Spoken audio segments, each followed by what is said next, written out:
খবরের শুরুতেই দেখে নেব আজকের সংবাদ শিরোনাম। সরকার গড়তে বিজেপির সমর্থনে রাজি, তৃণমূলের সাঁড়াশি আক্রমণে পড়ে ভুল বদল হুমায়ুনের। শুনানি চলাকালীন মাইক্রো অবজারভারকে কষিয়ে থাপ্পড়, কুমারগঞ্জ বিডি অফিসে এসআইআর কাণ্ড। কিছুদিনের মধ্যেই হয়তো রাজ্যের একটা বড় কেলেঙ্কারি সামনে আসবে, আমার কাছে নির্দিষ্ট ইনপুট আছে, বিস্ফোরক অভিজিৎ গঙ্গোপাধ্যায়। ডাকের নাম এসআইআর। অগত্যা 7 সন্তান ও নথিভর্তি ট্র্যাঙ্ক মাথায় করে শুনানি কেন্দ্রে হাজির সৈফুদ্দিন। দাউ দাউ করে জ্বলে উঠল বিজেপির সভামঞ্চ, আগুন লাগানোর অভিযোগ তৃণমূলের বিরুদ্ধে। বাংলাদেশে আবার হিন্দু হত্যা, দোকানে শাটার টেনে জীবন্ত পুড়িয়ে মারল দুষ্কৃতীরা। 10,000 আদিবাসীকে এসআইআর নোটিশ, কিসের কাগজ, আমরাই আদি বাসিন্দা, অনশনে বসলেন তৃণমূল নেতা। গতবার পশ্চিমবঙ্গ বিজেপির নেতাদের ক্লাস নিয়েছিলেন, জানুয়ারির শেষে রাজ্যে ফের আসছেন অমিত শাহ।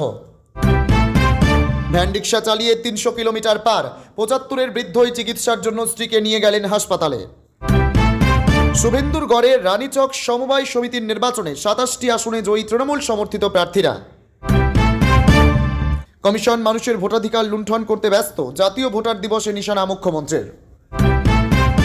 নিপা আক্রান্ত 2 নার্স, সমীক্ষায় চাঞ্চল্যকর তথ্য, আরও 7 বাদুড়ের শরীরে নিপা ভাইরাসের অ্যান্টিবডি। ভোটের আগে আইএসএফ টিএমসি সংঘর্ষ, ব্যাপক বোমাবাজি, আহত 2, ধুন্ধুমার ভাঙড়ে। এবার দেবাংশু ভট্টাচার্যকে এসআইআর এর শুনানির নোটিশ, কি লিখছেন পোস্টে?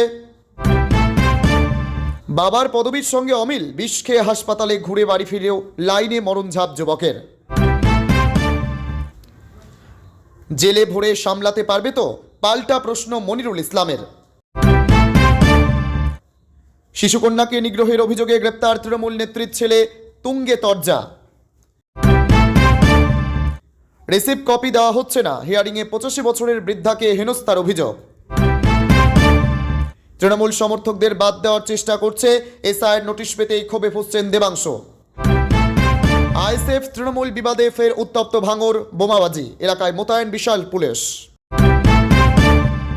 বাড়ছে সংখ্যালঘু নির্যাতন, রাতারাতি বাংলাদেশ ছাড়লেন ভারতের রাষ্ট্রায়ত্ত সংস্থার 9 জন আধিকারিক। বিজেপির সভামঞ্চ ভাঙচুর, আগুন, তৃণমূলের বিরুদ্ধে হামলার অভিযোগ বিজেপির। এতক্ষণ শুনছিলেন সংবাদ শিরোনাম, এবার আসছি বিস্তারিত খবরে। ভিডিওটি ভালো লাগলে লাইক করুন এবং আমাদের ইউটিউব চ্যানেলটি সাবস্ক্রাইব করুন। সরকার গড়তে বিজেপির সমর্থনে রাজি, তৃণমূলের সাঁড়াশি আক্রমণে পড়ে ভুল বদল হুমায়ুনের।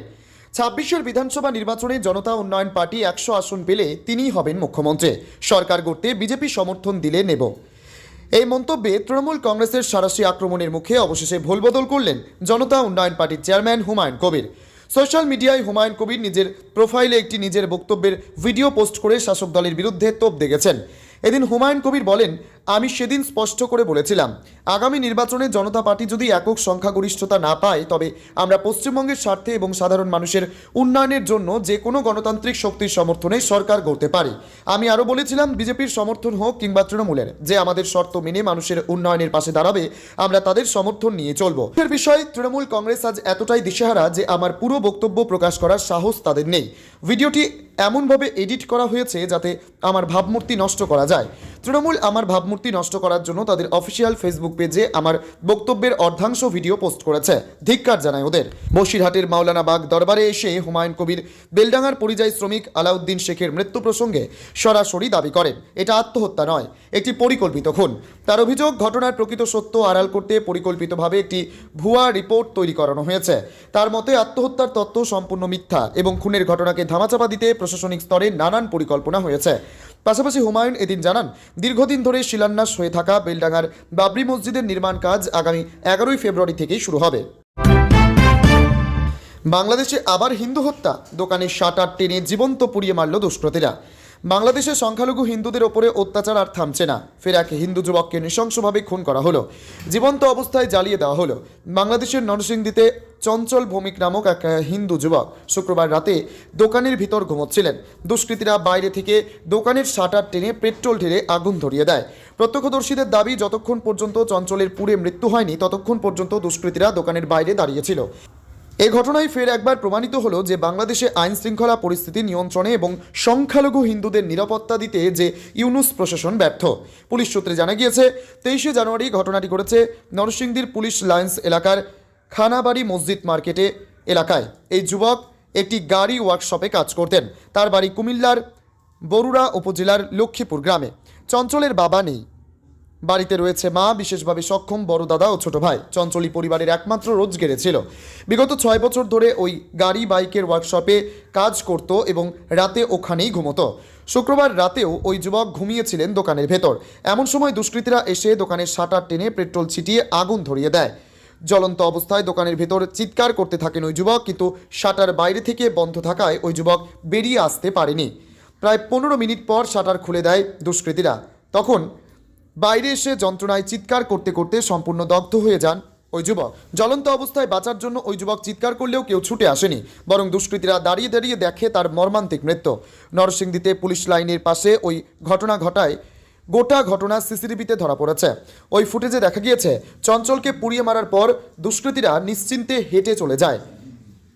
স্থানীয় বাসিন্দারা ও গ্যারেজের মালিক জানিয়েছেন, চঞ্চল খুব সাধারণ ও সৎ ছেলে ছিল, কারোর সঙ্গে কোনো শত্রুতা ছিল না। কমিশন মানুষের ভোটাধিকার লুণ্ঠন করতে ব্যস্ত। জাতীয় ভোটার দিবসে নিশানা মুখ্যমন্ত্রীর। জাতীয় ভোটার দিবসে মুখ্যমন্ত্রী নিশানায় নির্বাচন কমিশন। নির্বাচন কমিশন জাতীয় ভোটার দিবস পালন করছে, এটাকে প্রহসনের মতো দেখাচ্ছে। হিজ মাস্টার্স ভয়েস হিসেবে কমিশন এই মুহূর্তে মানুষের ভোটাধিকার লুণ্ঠন করতে ব্যস্ত। তাদের ঔদ্ধত্য হচ্ছে জাতীয় ভোটার দিবস পালন করার। আমি এতে স্তম্ভিত, বিস্মিত, বিচলিত। সোশ্যাল মিডিয়ায় পোস্ট মুখ্যমন্ত্রী মমতা বন্দ্যোপাধ্যায়ের। এসআইএন নিয়ে বিজেপি কমিশন আততের অভিযোগে সরব মুখ্যমন্ত্রী। নির্বাচন কমিশন লজিক্যাল ডিসক্রিপেন্সির নামে নতুন নতুন অজুহাত তৈরি করে চলেছে। মানুষকে অত্যাচার করা হচ্ছে, তাদের ভোটাধিকার থেকে বঞ্চিত করা হচ্ছে। তাদের প্রভু বিজেপির হয়ে তারা বিরোধীদের ধ্বংস করতে চায়। এদেরই আবার সাহস হচ্ছে ভোটার দিবস উদযাপন করার। সোশ্যাল মিডিয়ায় আক্রমণ মুখ্যমন্ত্রী মমতা বন্দ্যোপাধ্যায়ের। মুখ্যমন্ত্রীর মন্তব্যের সমালোচনা করলেও জাতীয় ভোটার দিবসের দিন নির্বাচন কমিশনকেও নিশানা করেছেন বিজেপির রাজ্য সভাপতি। বিজেপির রাজ্য সভাপতি শ্রমিক ভট্টাচার্য বলেন, গণেশ কুমারকে এখানে আসতে হবে, বীরভূমে আসতে হবে, মুর্শিদাবাদে আসতে হবে, ডোমকলে আসতে হবে, ভাঙড়ে আসতে হবে। পশ্চিমবঙ্গে এসআইআর নামে যে প্রহসন চলছে, যেভাবে বিএলওরা আক্রান্ত হয়েছে, ভুয়ো তথ্য আপলোড করিয়ে সমাজের প্রতিষ্ঠিত মানুষদের, বৃদ্ধদের হিয়ারিংয়ে ডেকে আনা হচ্ছে, এটা করাচ্ছে তৃণমূল। নিপা আক্রান্ত 2 নার্স। সমীক্ষায় চাঞ্চল্যকর তথ্য, আরও 7 বাদুড়ের শরীরে নিপা ভাইরাসের অ্যান্টিবডি। নিপা আক্রান্ত 2 নার্স। সমীক্ষায় চাঞ্চল্যকর তথ্য, আরও 7 বাদুড়ের শরীরে নিপা ভাইরাসের অ্যান্টিবডি। বারাসতের কাজীপাড়ার পর কলকাতা বিমানবন্দর ও আলিপুর। কলকাতা বিমানবন্দর চত্বর থেকে ধরা হয়েছিল 5টি বাদুড়। বিমানবন্দর থেকে ধরা 4টি বাদুড়ের শরীরেই নিপার অ্যান্টিবডি। খবর সূত্রের আলিপুর এলাকা থেকে ধরা পড়েছিল 7টি বাদুড়। সূত্র মারফত খবর, আলিপুরদুয়ারের 7টির মধ্যে 3টি বাদুড়ের শরীরে নিপার অ্যান্টিবডি। নিপা আক্রান্ত 2 জন নার্সের সংক্রমণের উৎস কী তা এখনও অজানা। সেই উত্তর পেতেই বাদুড়ের সমীক্ষা শুরু হয়েছে। যেখানে বাদুড়ের নিপা ভাইরাস অ্যান্টিবডি পজিটিভ মিলেছে, অর্থাৎ ওই বাদুড়টির শরীরে আগে কোনো সময় নিপা ভাইরাসের অস্তিত্ব ছিল। গত সোমবার কেন্দ্রীয় বনমন্ত্রক, পুনের ন্যাশনাল ইনস্টিটিউট অব ভাইরোলজির প্রতিনিধি এবং অন্যরা মিলে বাদুড়ের সমীক্ষা শুরু করেন। সূত্রের খবর, কলকাতা বসিরহাট রোড সংলগ্ন কুবেরপুর থেকে মোট 9টি বাদুড় ধরা হয়। সেগুলো শরীর থেকে 3 রকম নমুনা নিয়ে পরীক্ষা করা হয়। সবকটির RT-PCR পরীক্ষার রিপোর্ট নেগেটিভ এলেও একটি বাদুড়ের অ্যান্টিবডি পজিটিভ আসে। ভোটের আগে আইএসএফ টিএমসি সংঘর্ষ, ব্যাপক বোমাবাজি, আহত 2, ধুন্ধুমার ভাঙড়ে। ভোটের আগেই ফের তপ্ত ভাঙড়, আইএসএফ টিএমসি সংঘর্ষ। ভাঙড়ের কাটাডাঙ্গায় ব্যাপক বোমাবাজি, আহত দুপক্ষের বেশ কয়েকজন। ঘটনাস্থলে উত্তর কাশীপুর থানার পুলিশ। আইএসএফ কর্মীদের বাড়ি লক্ষ্য করে বোমাবাজির অভিযোগ উঠল তৃণমূলের বিরুদ্ধে। ভোটের আগে ফের উত্তপ্ত ভাঙড়, আইএসএফ কর্মীদের বাড়ি লক্ষ্য করে বোমাবাজির অভিযোগ উঠল তৃণমূলের বিরুদ্ধে। এমনকি বন্দুকের বাট দিয়ে মারেরও অভিযোগ তুলল আইএসএফ। তৃণমূল ও আইএসএফের সংঘর্ষে আহত হয়েছেন দুপক্ষের মোট 7 জন। ভাঙড় বিধানসভার অন্তর্গত ভোগালী 2 নম্বর পঞ্চায়েতের কাটাডাঙ্গা এলাকা। এই এলাকাতেই রবিবার দলীয় পতাকা বাঁধছিলেন আইএসএফ কর্মী সমর্থকরা। অভিযোগ, তখনই তাদের ওপর চড়াও হয় শওকাত মোল্লার অনুগামীরা। বন্দুকের বাট দিয়ে মারধর করা হয়। বেশ কয়েকটি বাড়ি লক্ষ্য করে বোমাও ছোড়া হয় বলে অভিযোগ। আর আক্রান্ত আইএসএফ কর্মী বলেন, টিএমসিরা মেরেছে, ওই আমরা ফ্ল্যাগ বাঁধব বলে তোড়জোড় এক জায়গায় করেছিলাম। ওদের তো লোক নেই, ওরা বাইরে থেকে লোক নিয়ে এসে, প্রায় 200-250 লোক নিয়ে এসে আমাদের ওপরে আক্রমণ করেছে। মেশিন, বোম, উইকেট সব নিয়ে এসে আমাদের উপর আক্রমণ করেছে। মূল মাস্টারমাইন্ড হলো শওকত মোল্লা। হামলার নেপথ্যে শওকত মোল্লার হাত রয়েছে বলে দাবি করেছে আইএসএফ। ভাঙড়ের আইএসএফ নেতা ও পঞ্চায়েত সমিতির সদস্য ওহিদুল ইসলাম বলেন, মূল মাস্টারমাইন্ড হলো শওকত মোল্লা। ওই নটোরিয়াস ক্রিমিনাল যত দিন থেকে দায়িত্ব পেয়েছে তত দিন থেকে দফায় দফায় উত্তপ্ত করেছে এই ভাঙড়। ভাঙড় মানে শান্ত, ভাঙড় মানে অশান্ত না। এই শওকত মোল্লা এর আগে তো আরাবুল ইসলামরা ছিল, এর আগে কাইজার আহমেদরা ছিল। কই কারো বাড়িতে হামলা করেছে? যেখানে এই সংঘর্ষের ঘটনা ঘটে সেখান থেকে ভাঙড়ের উত্তর কাশীপুর থানার দূরত্ব মেরে কেটে 3 কিলোমিটার। কিন্তু ঘটনার সময় পুলিশ নিষ্ক্রিয় ছিল বলে অভিযোগ করেছে আইএসএফ।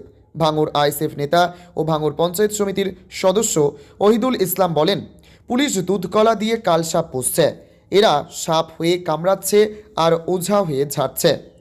এই দলদাস পুলিশ, এরা এত চটিচাটা। সব পুলিশ বলবো না, কিছু পুলিশের জন্য ভাঙড়ে এই অশান্তি। ঘটনায় তৃণমূল নেতা ও ভোগালী 2 নম্বর পঞ্চায়েতের তৃণমূল সদস্যার স্বামী রাকেশ মোল্লাকে আটক করেছে পুলিশ। এবার দেবাংশু ভট্টাচার্যকে এসআইআর শুনানির নোটিশ। কি লিখলেন পোস্টে? এবার দেবাংশু ভট্টাচার্যকে এসআইআর শুনানির নোটিশ। ভারতীয়ত্ব প্রমাণের ডাক এলো শেষমেশ।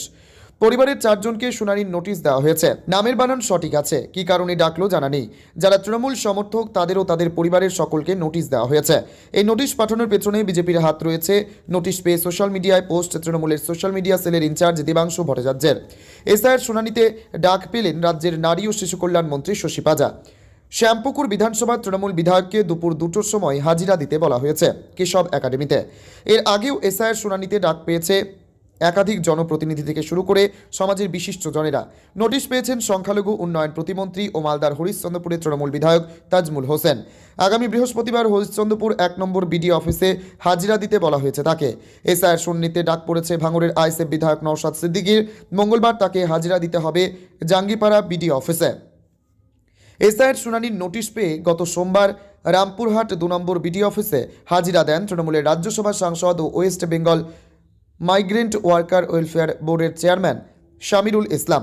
এবার এসআইআর শুনানিতে ডাকা হলো মন্ত্রী শশী পাজাকে। এর মধ্যেই হয়তো রাজ্যের একটা বড় কেলেঙ্কারি সামনে আসবে।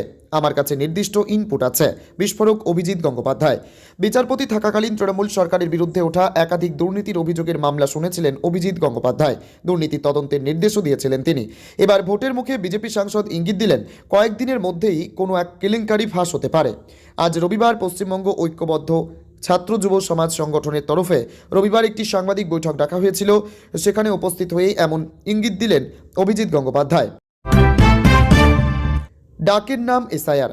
অগত্যা 7 সন্তান ও নথি ভর্তি ট্রাঙ্ক মাথায় করে শুনানি কেন্দ্রে হাজির সৈফুদ্দিন।